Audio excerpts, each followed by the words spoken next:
It's Chris Gregory here, and this is Bob Dylan, A Head Full of Ideas.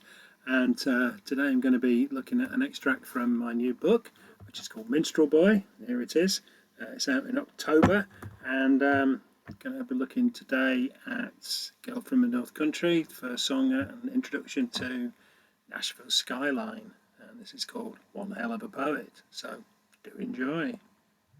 Is it rolling, Bob? Is it rolling, Bob? Is it rolling, Bob? Chapter 4, One Hell of a Poet. Well, there's 1,352 guitar pickers in Nashville, and they can pick more notes than the number of ants on a Tennessee anthill. The Loving Spoonful, Nashville Cats, 1966, written by John Sebastian. What is this shit? Grail Marcus's review of Self-Portrait in Rolling Stone, 1970. There ain't a man living who hasn't talked to his dog. Hank Williams, interview in Montgomery Advisor, 1948. The needle hits the groove. The guitar player strums a familiar and especially resonant melodic line. It's a little hard to identify at first, as it's considerably slowed down from the deft finger-picking opening of the original version. But when we hear the opening words, "If you're travelling in the North Country Fair, where the wind hits heavy on the borderline," we know we are listening to Girl from the North Country, one of Bob Dylan's most memorable early love songs, based on his memories of his adolescence in the chilly North Country. At first we may wonder who this singer with the low, slightly hesitant baritone actually is. Perhaps we should pick up the album sleeve and examine it again. Could it be that this guy with the enigmatic smile, who tips his cowboy hat to us, is really the voice of his generation? The oracle of rock and roll who never gave us an easy ride with his harsh, cutting vocal style? Moments later, we are treated to the deeply resonant bass voice of Johnny Cash, a singer Dylan later described as having a voice that came from the middle of the earth. We can just about hear Cash taking a breath before committing himself to the evocative lyrics.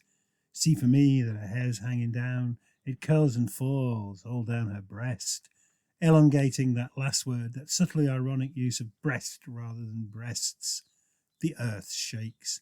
As the song progresses, they take a verse each before joining together on the final chorus. That was always a piece that relied on understatement for its effects. Johnny, though, isn't big on understatement. Each verse builds up the emotional investment that both singers, who come from very different places but are united in extreme mutual respect, make. The performance becomes a kind of love song that they sing to each other. Whereas once it dealt in delicate remembrance, it now mines the depths of the artist's deep reverence for the power of memory itself. To say that the opening song on 1969's Nashville Skyline was something of a surprise to many Bob Dylan fans is an understatement. Although the adoption of country stylings on much of John Wesley Harding had to some extent prepared them for this, there was no doubt that he had now embraced a full-on Nashville sound. Many of his fans regarded country music, with its roots in the Deep South, as reactionary and retrogressive because of its strong associations with Southern conservatism. But Dylan, whose view of the many different forms of American roots music was more well informed, had always been a country music fan. He knew that, although the genre included a fair degree of schlock, it also had a tradition of expressing emotional realism which few other forms of music could match. Country music was regarded by some of the Greenwich Village crowd as a legitimate form of folk music. At Dylan's request, Cash was booked to play a set at the Newport Folk Festival in 1964, at which, incidentally, nobody complained about him playing with an electric band. Cash, who greatly admired Dylan from the days of his first album onwards, called One Too Many Mornings a great country song. As a teenager, Hank Williams, Hank Snow and Cash had been among the first artists Dylan really loved. There were many tearful moments in their songs. Williams's compositions, such as I'm So Lonesome I Could Cry, Your Cheating Heart and Cold Cold Heart, focus unapologetically on his own existential pain. Hank Snow's 90 miles an hour down a dead-end street, which Dylan recorded in 1988, is a no-holds-barred depiction of the breakdown of a relationship.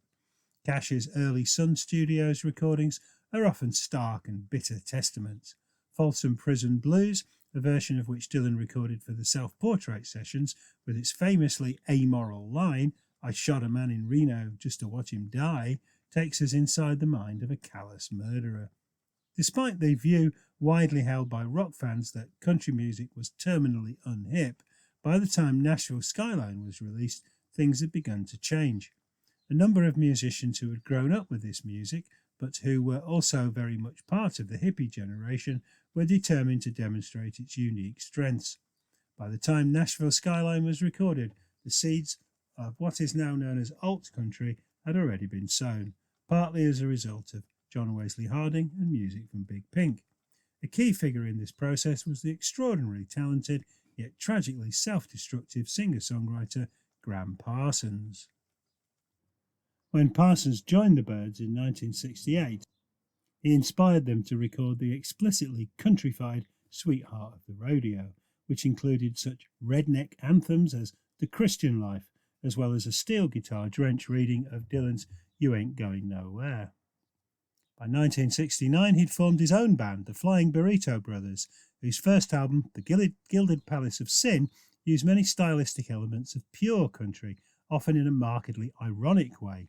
The track that most epitomised this was the album's closer, Hippie Boy, which subverted the Luke the Drifter style of the spoken voiceover to relate a hilarious tale of an innocent young hippie who is lured into becoming a drug mule. Now, even West Coast psychedelic bands like the Grateful Dead and Jefferson Airplane were experimenting with country styles. Although Nashville Skyline, with its prominent use of pedal steel guitar, modified vocal tones, and the guest appearance of a famous country star, was immediately labelled Dylan's country album, it bears little resemblance to either Parsons' hip country or the more abrasive work of Cash, Snow or Williams. From the moment that Girl from the North Country segues into the catchy but upbeat bluegrass instrumental Nashville Skyline Rag, it transmits an optimistic mood. From there on, the positive vibe is maintained up to the triumphant conclusion of Tonight I'll Be Staying Here With You. Dylan's main purpose in making the album does not appear to be an attempt to recreate himself as a country star or even to explore country music's many different styles. Here he takes his interest in the every word counts ethos, which he had explored on the Basement Tapes and John Wesley Harding, to an even greater extreme. Nashville Skyline is a set of straightforward songs which, as the various versions which appeared over the years have demonstrated, could easily be adapted into other musical formats. Dylan wished to demonstrate that he could, if he turned his hand to it, write conventional romantic songs. But despite their brevity and straightforwardness, and the fact that some of them were quickly composed in the studio, on Nashville Skyline, Dylan does not abandon poetic songwriting. As Johnny Cash says in his award-winning sleeve notes, "Herein is one hell of a poet." Dylan was fully aware that despite the racial divide that saw the emergence of separate sales charts for white and black music, country music itself was deeply influenced by the musical structures and language of the blues. Two outtakes from the Nashville Skyline sessions, Western Road and Running, are standard blues workouts with what may be improvised lyrics. Both recordings, however, feature some exemplary playing from the Nashville musicians, demonstrating that they are as comfortable playing the blues as they are with country stylings. Dylan also clearly understood that country was not really that far removed from rock and roll. Indeed, many of the early rock and roll pioneers, such as Jerry Lee Lewis, Elvis Presley, Carl Perkins and Bill Haley, also recorded much straight country material.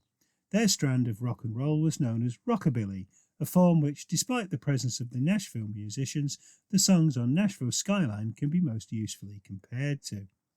The most prominent influences on Dylan's new album were therefore not Cash or Williams, but early rock country singers like the Everly Brothers and, perhaps most prominently, Buddy Holly. Like Presley, Holly had begun as a country singer before becoming acclaimed as a rock and roll star. His dexterous and highly memorable compositions had a great effect on Dylan, the Beatles, and many others. As a songwriter, Holly took the stripping down of song lyrics, which Dylan was currently so interested in experimenting with, to new levels. Is it rolling, Bob? Is it rolling, Bob? Is it rolling, Bob?